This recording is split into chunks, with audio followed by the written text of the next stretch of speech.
Stay connected, I hope.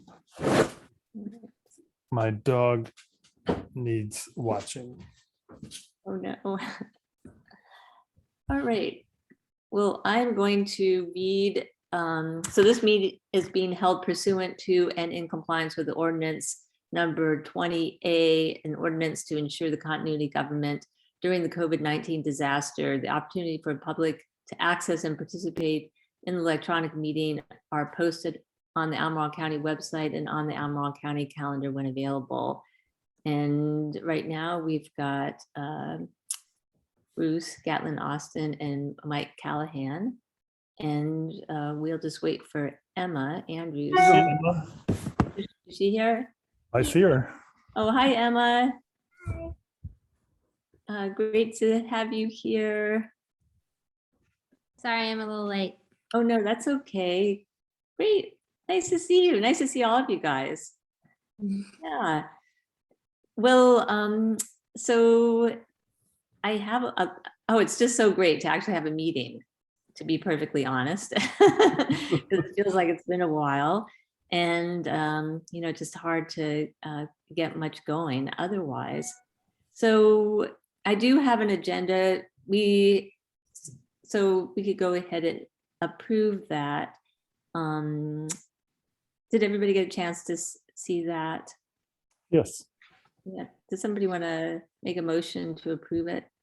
I move to approve the agenda. And do we have a Second. second? Is that Mike? All right. And Emma, do you approve? I do. Fantastic. And One we quick have- question, Christine, is somebody taking notes to get to me later? I will take notes and get you to you. Thank you. Okay, great. Thank you. And it has been a long time since we met. About 6 months, I think, over 6 months. Maybe. Yeah, so I don't have minutes here for us to review and approve from our last meeting. But so on the list, I've got sort of looking at that rolling work plan and prioritize our goals going forward. And then a couple of things I want to put on there is this landowner outreach, and then conservation mowing is just something that I am particularly something that I would like to move forward on. But I know that later this evening, we're going to talk more about the spotted lanternfly and the work that both Mike and Emma have been doing on that, which really does fit in with our education goals, you know, informing the public. And so Emma's been working on this really great mailer, and with Rod Walker, has agreed to fund it using the USPS direct mail. And that is really coming along nicely. So thank you, Emma. It's so nice to have your wonderful skills, graphic design skills, because we just keep going back and forth, back and forth. And Emma, can you do this? And Emma, can you do that? And Emma always is How it so, works. Every time it gets better. yeah, and she's always so gracious. And she's like, yes, I can do that. So very much appreciate all that. And I just want to let you guys know that I'm just gonna have to charge up my phone, my computer. Also, Mike, through the Piedmont Master Gardeners, they have like a speaker bureau. And so he's taken, is that correct, Mike? They had a presentation that got started, and then you've added to it. Well, I think Melanie Feldman had prepared it and possibly given it at least once, if not more. And she's recently left VCE or Piedmont as the coordinator. And we have a new coordinator, Trish Cornell, Costello. I believe, right? Yeah. Tricia Cornell. Yeah. And Fern Campbell has updated that presentation, and Christine now has a copy of it. You know, at some point we can run through it. It's 35 slides, so it's not something you want to spend a lot of time on, I think, if you're trying to do other things in a meeting. But I'm trying to get geared up to get very familiar with that and everything else that's kind of ongoing before I step into a Speakers Bureau role to make that presentation. But that's the goal or the objective to do that. Yeah, and the most, I think what's really exciting to me is this idea of tapping into and perhaps developing relationships with HOAs, Mhm. because there are lots of great things that we would love to share with them, right? Whether it has to do with landscaping, stewardship, backyard stewardship practices, dealing with stormwater runoff, whatever it is that definitely dovetail with some of our goals in the NHC. So Bruce and Emma, I just had let Christine know in my role with PMG, I had just done a audio spot for WNRN promoting our Share the Harvest program coming up. And I discussed the actions or activities that the Natural Heritage Committee is doing, especially related to spotted lanternfly. And they are open to having an audio presentation done on a kind of a revolving basis, depending on what the subject is. So that may be another way to do outreach in a local community that could eventually include HOAs and whatever else, landowners, whatever else you want to communicate to folks in the community. That's great. Is there somewhere Yeah. we can listen? Did they? Yes, I believe Sunday, the one I just taped will be starting to roll through, I think 4 times a day for approximately either 2 weeks or a month. But these can be, a new one can be taped and roll in, I think, on a monthly basis. So depending on what the subject is, we would have an opportunity to just kind of have a continuing opportunity to educate the public on some issue, some topic of our choice. That's wonderful. yeah, They're 25 years old. They have 600 or 6,000 members, but they reach an audience of 1.2 million. So they're on 9 different frequencies throughout Virginia. So we would have a pretty good audience, at least here in Albemarle County, for those that listen. And we could promote, some method for promoting listening too. I just happen to be wearing one of their shirts, and I am a member. My husband's always writing those checks, so I could say, and I am a member. Yeah. Well, it sounds like a relationship that was ready to happen. So we'll see where we go with it. That's fabulous. I Great. think that's really exciting. Just another way to get out there. Sure. So so thank you guys for those efforts and the progress that you're making. Well, let me just talk a little bit about this landowner, the new landowner outreach. And Kim has, she hasn't completely formalized the proposal, but I just emailed it to you just right before we started the meeting today. But the idea is that it would include, you could see like a more formal packet, and then perhaps it would go to just a postcard. And the idea would be to all the new landowners in Albemarle County that they would go ahead and generate a list. The county would pay for the mailer. And then on that postcard, similar to what you have done, Emma, with the spotted lanternfly, I think, is using QR codes. And that we could link back to the NHC page or that environmental hub page. But it's really related to Stream Health, but Stream Health also, if we got them to this environmental hub page around Stream Health, so much of what we're trying to accomplish relates to that as well. So I think it's pretty exciting that we'll be able to have that direct contact with some sort of mailer. And, Kim has invited us to be involved with that. And it would be also like, how that information is organized, perhaps back at the web page, and any additional items that we might want to put in there. And like, I don't know, Emma, if that's something that CAPE is going to design, or maybe there's an opportunity for you to apply your wonderful skills as well. I'd be so honored. Would you? Oh my gosh, yeah. Yeah. So I mean, this is kind of a big deal. yeah, it is a really big deal. Yeah. All these are going to be going out, and I mean, it's great that this is moving ahead, so that Yeah. people will have support and education and for land management. Yeah. And I think like thinking about that creativity piece is, how do you get a person to like take the next step from, you know, how you title it, to draw them in to do the next step of actually looking at the resources that we have. Yeah.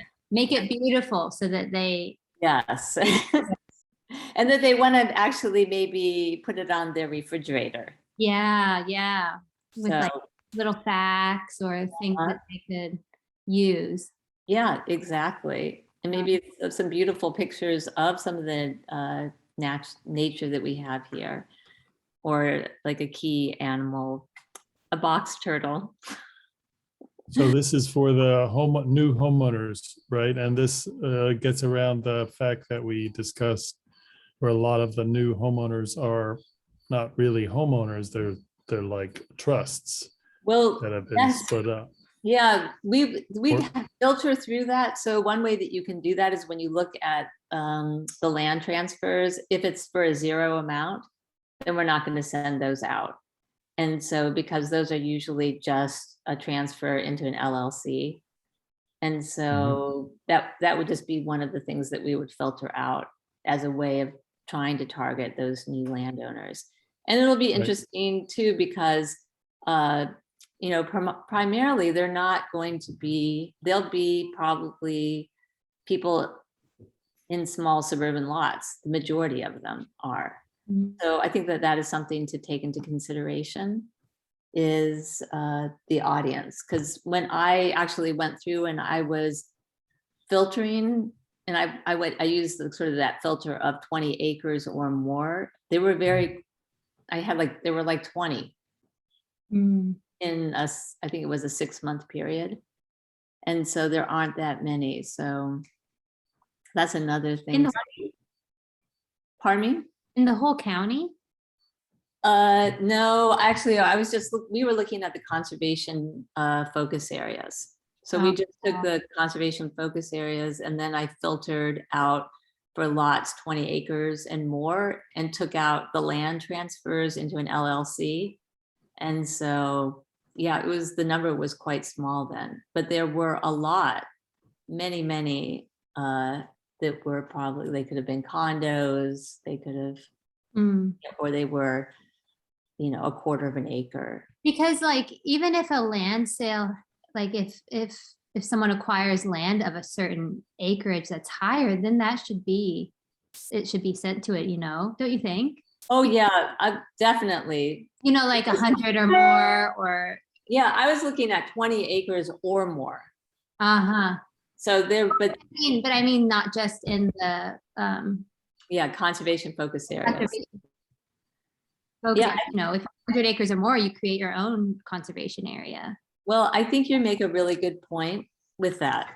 And so I think it's yet to be determined, because it is under the Stream Health Initiative, whether they're going to be, most of the conservation focus areas, like one of them are along waterways. Hmm. But I think you make a good point, does it necessarily have to be limited to those areas if they're a big piece of property? So Yeah. those are all really good points. It's really important to reach somebody who's just acquired 100 acres or more, absolutely. So, so I just wanted to share that with you guys, and know that that work is, I'm not sure at what stage it is, and when Kim needs that input, but I think that there's a couple things here that we can share with her about that. And then I just wanted sort of my pet project that, and I know Emma, this is dear to your heart too, but this the conservation mowing is to kind of go into phase 2 with that. And Mike, I think I shared this with you, right? I'm aware of it, yeah. Yeah, and so we've got a couple of areas in Dardentow. We have a couple of areas in Walnut Creek.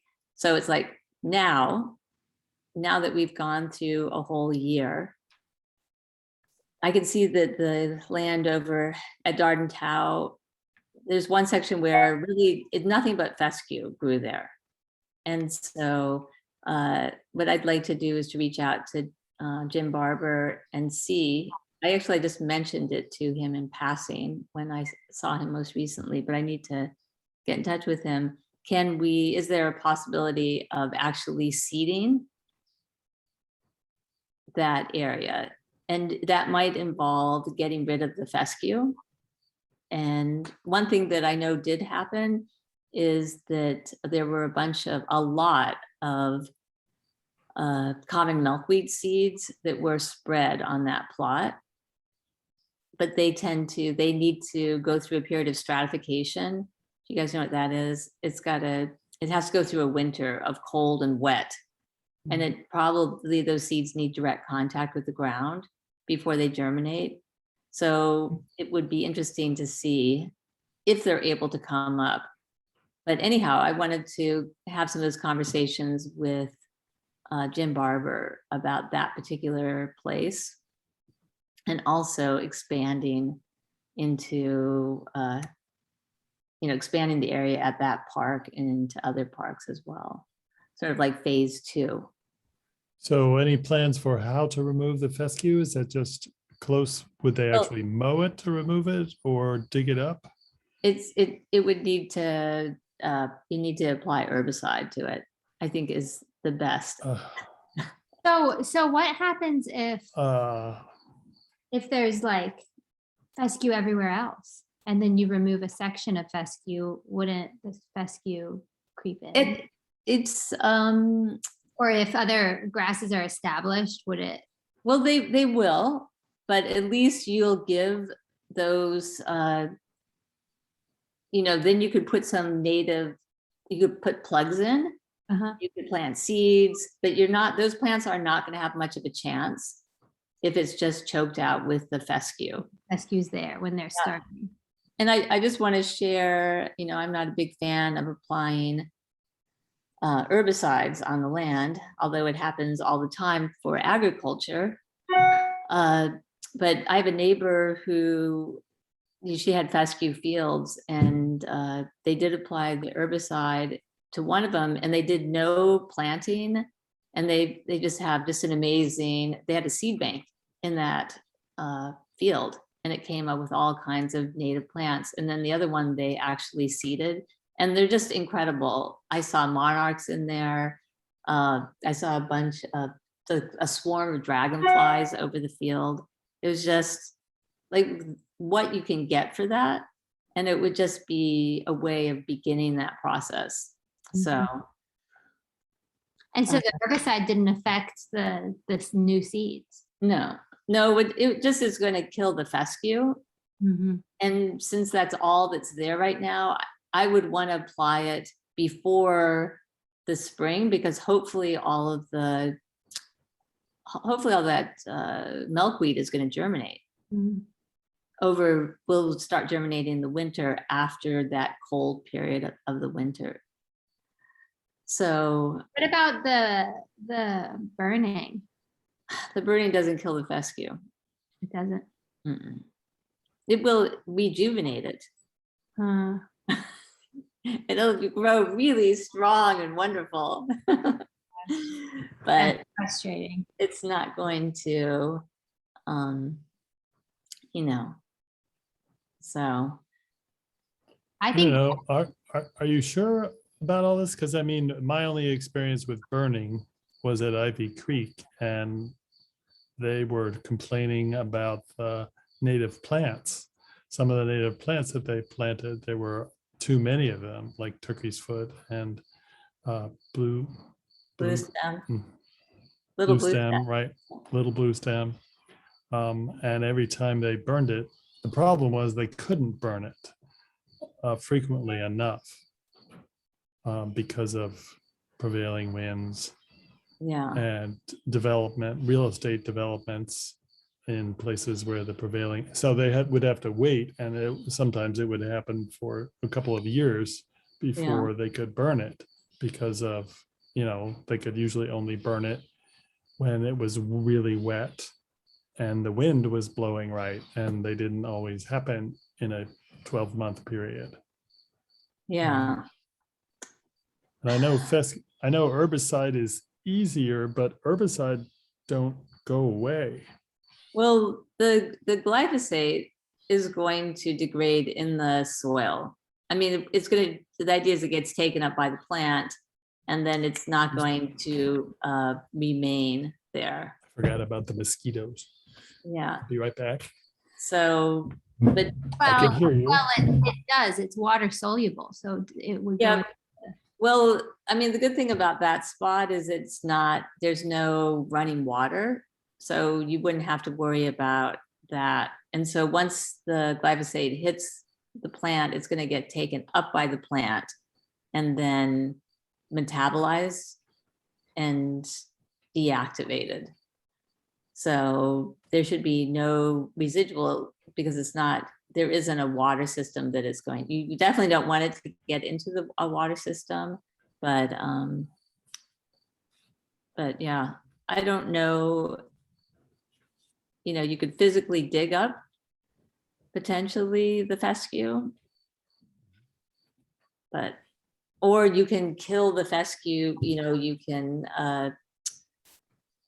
like use sheet mulching. Cardboard, that's what we did in our garden. Yeah. We had thick fescue and we did cardboard, 2 layers of cardboard, mulch, cardboard. And we don't have fescue in our garden anymore. I mean, it comes from the edges, but not in the middle. Yeah. Yeah. I Yeah. don't know how you'd manage that in county parks, but you might be able to manage it with volunteers, but like it might be in small amounts. I don't know. I know herbicides are really popular in a sense, but it's like the rain we've had in the past couple of days, there was water running across the ground, even where I have fescue growing. So if I had, so the timing, so. Yeah. Yeah. I mean, all that definitely needs to be taken into consideration. I mean, to me personally, like this has an application that I would support, just because it's just unbelievable how much, Dominion is applying it on all the power lines. It's getting applied all over agriculturally twice a year. It's just, so it's a tiny little strip, and I feel like it's one way to, if we really wanted to create that wildflower bed, or we can just simply, see what happens with see if the milkweed germinates in there and see if it can compete with a fescue. What if it seems like this phase 2 is going to be an experiment. Yeah. Anyway, so what if we actually do an experiment and we do a little part that we spray and then another part where we sheet mulch? Yeah. And we can just see, and I don't know. It seems like we're not going to be taking on action yet. And so we could just use it and try to educate ourselves. Yeah. Yeah. And I think picking the right place to sheet mulch also, because that's a hillside. So I don't know if that would be the best spot for it. I mean, it might be, how do you keep it from? Once it gets wet, once you wet it down, the cardboard's wetted down, then it kind of, Yeah, it sinks in, like it's not, you yeah, could put bricks on it or. yeah. Yeah, well, I like the idea of experimenting and, and then also we would be nice to have a few signs. Mhm. These are ways to establish a wildlife meadow, a wildflower meadow. So, Mm-hmm. That would be really cool. Have you thought about doing a, like a short YouTube video or something along the lines of videoing, the effort, to extend the outreach?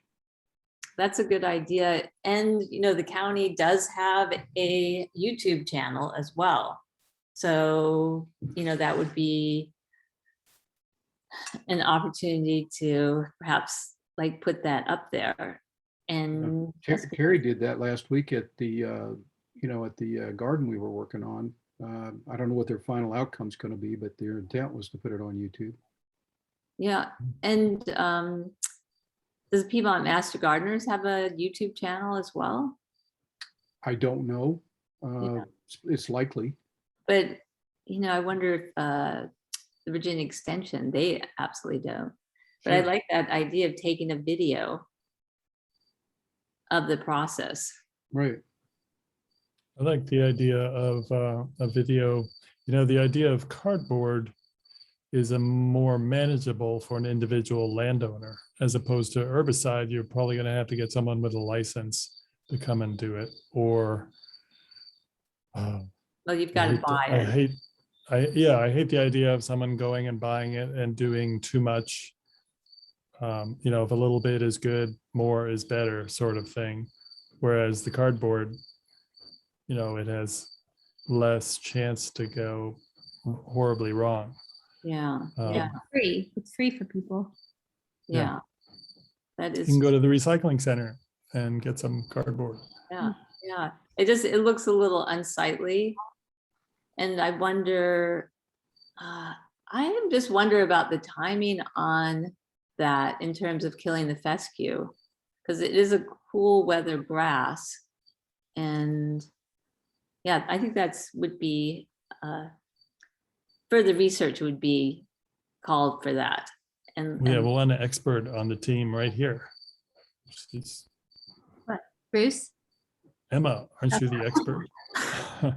I did it with newspaper, and unfortunately, Oh, go I ahead. once did it with newspaper, and unfortunately, the drawback with newspaper is it shreds rather easily. And if you get puppies shortly after you do it, the puppies find wet newspaper one of the most exciting things out there. So I did it all nicely next to where the garden was. And then the next thing I knew, there were piles of shredded newspaper all over the place. Oh. yeah. What I've learned is you really got to get it thick. Like you want 2 layers of cardboard, Mhm. and then you mulch on top, and then it looks nice. Like Yeah. I think you can mulch around the edges so you can't even see any cardboard. It just looks like a big mulch pile. Huh. Yeah, and then like a year later, it's hard pressed to find the cardboard. Yeah. Oh That's yeah. the ticket. I think there you've got it right there. Is if maybe we can do this experiment. If we get the mulch on top of the cardboard, then it won't look so unsightly. And You need the mulch because the mulch weighs down the cardboard too. yeah. And maybe the county, they probably will give us free mulch. And in fact, when they do the trees, the Christmas trees, they actually have the mulch pile at Dardentown. Perfect. Cheap mulching with, and the cardboard from all those, we've got cardboard from all the Christmas packages. there's lots of cardboard at McIntyre Recycling. So this is going. I don't know that the hillside is the best candidate for that, but I think that there's absolutely a place over there where we can ask to do this. But so the next question is, and this is where I'm thinking, Mike, maybe the master gardeners would join us in like a planting day. You know, I was talking with somebody the other day about, oh, for the school gardens, you know, having a butterfly garden on every single county school property. That, you know, we could have a pollinator garden. And, you know, that's happening now over at Greer and Stony Point. I think, you know, there's some efforts in Crozet Elementary School. So the master gardeners are working with those 3 county schools right now to get in vegetable garden beds, but I also believe that they're working on those pollinator gardens. And so, you know, along with the county parks, to have sort of an example of a pollinator garden at those county schools as well. Yeah, I think they were talking about a pollinator garden at the senior center as well. Yeah, Oh. yeah, it should be great. So Bruce, Emma, are you guys interested in, because I think that, you know, the master gardeners have got these 3 schools right now that they're working at, but we still have, like, we have Scottsville Elementary School. Like, maybe there would be the possibility of doing some outreach and talk, like, do you have a pollinator garden? Would you like one? Is there a spot where we could help put one in? And, you know, maybe we can see if Yeah, there are that'd be some cool. master gardens. That'd be cool. Emma, you live down near Scottsville, right? I live near Red Hill, and neither one of those schools were mentioned. So that would be let's see, from 3 to 5, whatever percentage gain that would be great. So if we had some sort of map I'd be happy to talk to any of those master gardeners. Yeah. And I would say first, maybe visiting the school and just see, like, what does it look like? Mhm. What's going on there? Like, do they have a garden? Maybe they have a relic of a garden? Do they have any plants that are planted there that we could think of as pollinators? Is there a place where you could just have it be like a wild spot that we could enhance? I think the key is to create a space that doesn't require a lot of maintenance, Right. because that's not something that we can ask the maintenance staff to do. Nope. Right. Well, and also, like, if we're going to be doing this experiment, like, I'm excited about it. It's kind of a competition, me versus Christine. Sheet mulching versus spraying. Because Well, actually, I probably won't want something to like that. I'm totally agree. Like, I think that's the way to go. Absolutely. Well, I think it would be the way to go for schools, because you wouldn't want to stay on school property. And then you could Right. make it an event where people can come out and learn how to do it at their own homes. Like, come help us, you know, break up cardboard, stomp out cardboard. And, you know, people can learn how to do that for themselves. So we would need to know what the already established ones have done. Like, I would want to know that before I go visiting the school, because their first question will be, well, how big? And I'll be like, so I need to see the ones in Crozet or Stony Point. Yeah, and Greer. you know, I personally don't, right now at Greer, the master gardeners have just planted it, and they are in the process of planting. It's actually in the courtyard, because I've spent some time over at Greer just recently, and I'm just trying to think, I wonder where one exists. And so I would maybe, you know, you could, like, just get in a car and visit all the elementary schools, or you could try reaching out. I mean, it's really hard to talk to anybody, but you could try calling, like, the front office and ask them if they have anything like that. But I think that it might be interesting to kind of get a sense of, has one been started? Is there a teacher who was, like, championed that? And if there's, you know, and somebody's open to expanding, revitalizing, et cetera, Mhm. or creating. But personally, I think starting with Scottsville and or Bruce Red Hill and seeing what they have. One of the advantages of all the public school sites in the county is they're all on flat land, Yeah. with very little exceptions. Maybe they have some land in the front, a la, what's the middle school near you? Walton has Walton, the yeah. stair step down, but you probably wouldn't put a garden on any of those because they're so far from the front door. But right around the school itself, and I can imagine wanting them in the front or near the front door so people see them. Yeah. And maybe the one at Stony Point is near the back, because I can think of a couple of locations where they might have put one in just based on my visits, doing programs there. And I can think of a couple of places where Red Hill might have put it, and Scottsville's tried some.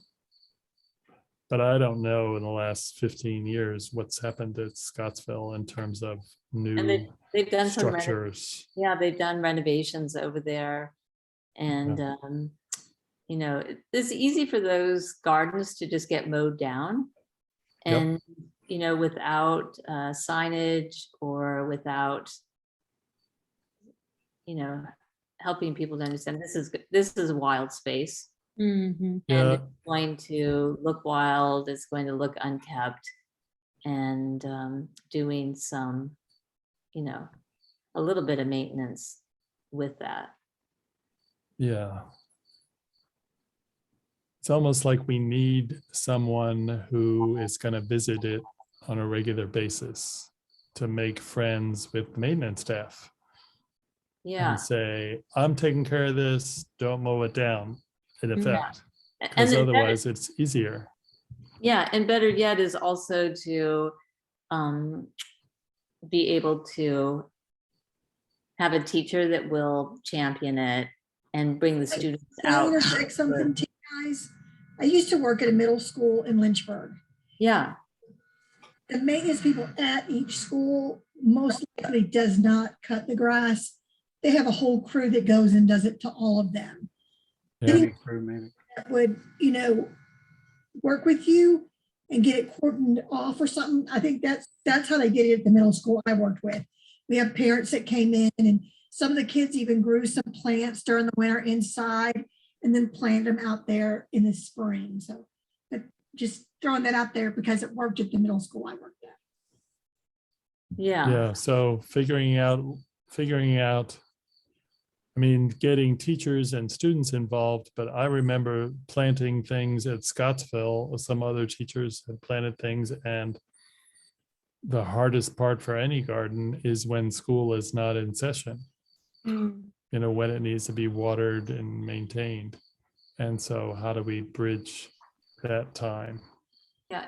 Well, I think one key aspect of that is making sure that if we are planting native plants, that and it's a pollinator garden, that we plant something that is going to require no maintenance once the plants are established. And so the idea would be they may require some energy to establish them, but once they're established, you should never have to go and water them or take care of them like you would a vegetable garden or another type of planting. So like figuring the right plant for the right place. I think we should do edible natives. Like what, sound of for that. example? Like blueberries, Yeah, like blueberries and pawpaws. yeah, pawpaws, if we find the right spot for it. Because and like mint, or I mean, mint's not a native. But we have mountain mint, so we have lots of native mints. Yeah, mountain mint. Just things that kids can really connect with it. It's not just different shaped leaves and different colored flowers, like it's sensory. And Yeah. Well, if you guys want to see a really great pollinator garden, Clark Elementary School, if you know which one that is, it's on Monticello Avenue as you go into Charlottesville. And oftentimes you get parking right on the street. And if there's the big steps that you go up off Monticello Avenue, and if you go to the right, they have like a little cordoned off pollinator garden. It's got tons of mountain mint. Mm. And it also, they have a pawpaw tree in there. Oh my gosh. Yeah. And so and when I was there this summer teaching summer camp, it was full of pollinators, and it's a really cool spot. And it's great, just an amazing place to see a ton of insects. And the other thing the kids really got into over the summer was the native honeysuckle. And because they just love to like taste it. Yeah, kids love that. But I think if Emma, if you were willing to reach out to Scottsville, Yeah, and, definitely. like, begin a relationship with them, and same thing with Bruce for Red Hill.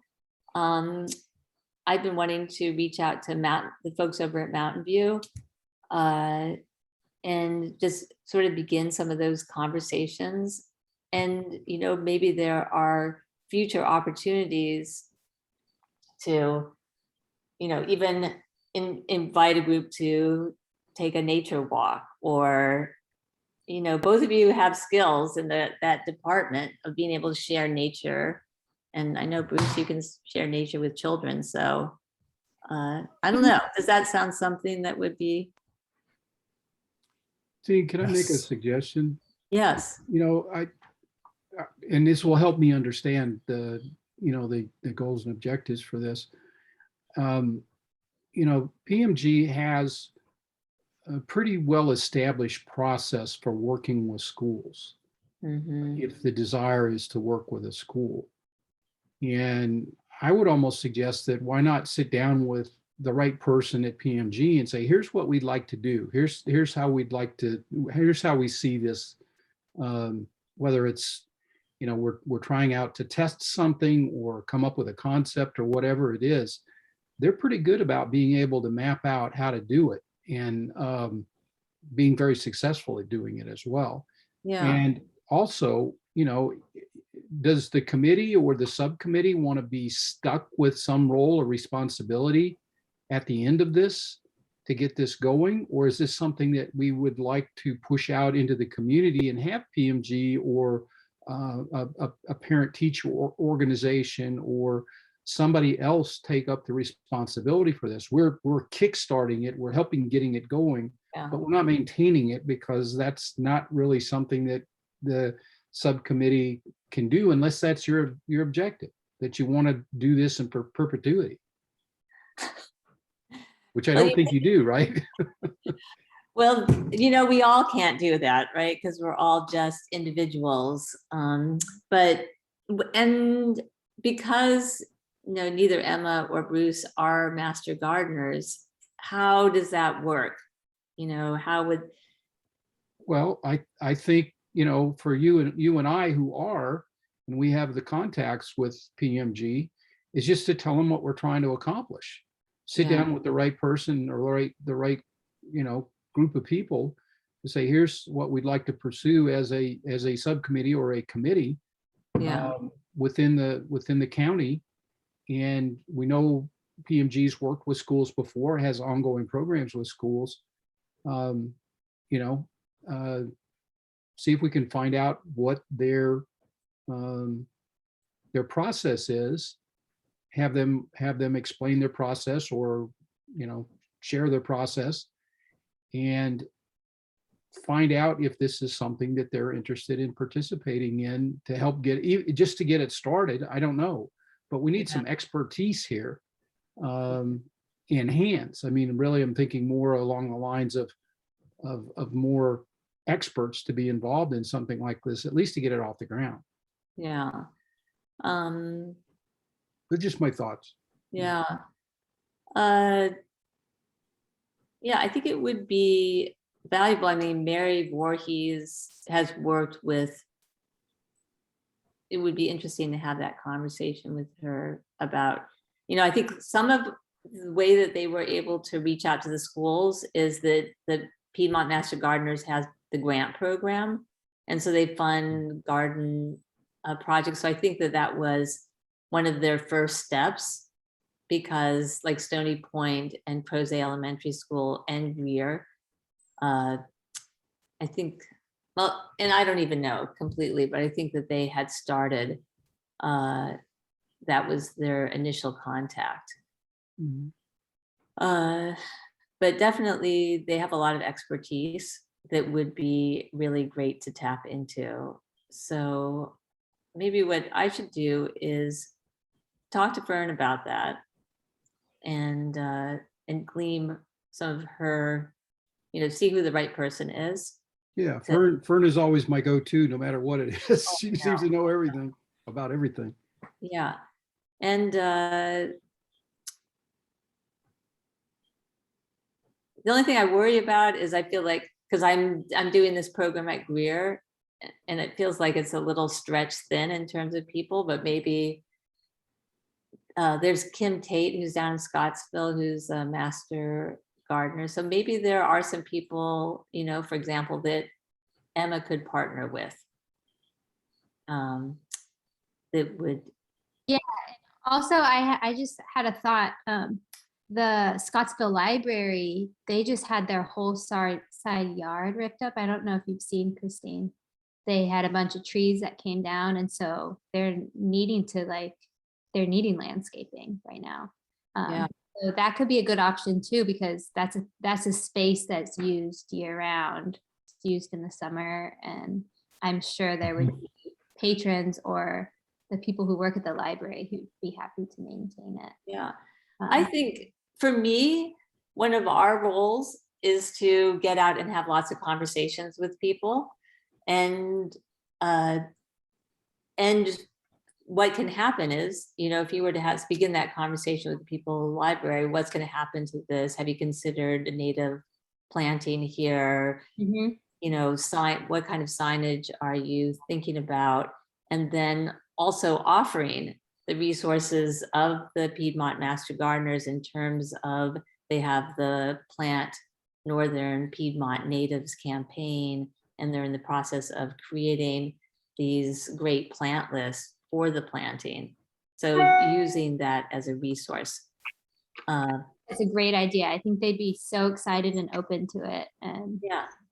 Well, Yeah. and most libraries have a friends group that, they rely on to help them with lots of different activities. And one of the things that I think what this committee is after, and PMG is after, is to train others in the community as to how to do stuff, and how to grow a garden, whether you're an elementary school class of students that you're trying to teach, or whether you're trying to get adults involved in a community that has food insecurity and that kind of thing. So I think we could work hand in hand with PMG to accomplish that. Yeah, absolutely. Well, yeah, thanks, Mike, because that's important to remember. I tend to be like, let's just go out and do it. And, but it's good to remember that you're right. You got to get the rest of the community involved, and we've got pull in the expertise as well. Right. I think steering people in the right direction is probably something that the county supervisors would like to see happen as a result of having a committee like this. Yeah. Yeah. Subcommittee. So then it becomes, for example, if there was a school garden program, that could be something that the master gardeners would, every year when they looked for new volunteers after their training program, they would say, well, we have the school garden program. We need volunteers for, when the day that they do the presentation on all their volunteer programs. and they get new signups and they say, well, the one in Scottsville is open. Yeah. Does anyone here in class live in Scottsville? And that would be the way it might get started. Right. And have a structure to continue. Whereas if Emma leaves the committee, or if, many other possibilities in her life or mine, if we're the only one, then it doesn't have an ongoing structure. Yeah. Right, I guess that's the root of my point, is that we put a structure in place so that it becomes self-sustaining. Yeah, and we can function as even not as members of the gardeners or any other organization, we can function as resource people And inspiration. And and motivators, right, inspiration, right? Yes. educators. Yeah, Right. exactly. Because I guess like my ideal dream for if we were to partner with a school wouldn't be that same garden is there 15 years later. It's that it's changed, Yes. it's grown, and that people have contributed to it in different ways. And so, And people are engaged with it. yeah. And It that's, becomes It could living be and part of a breathing its own. 4-H program, yeah, Yeah, right. Could be 4-H, could be somehow, if it wasn't a garden, maybe there are other organizations that can be involved in it.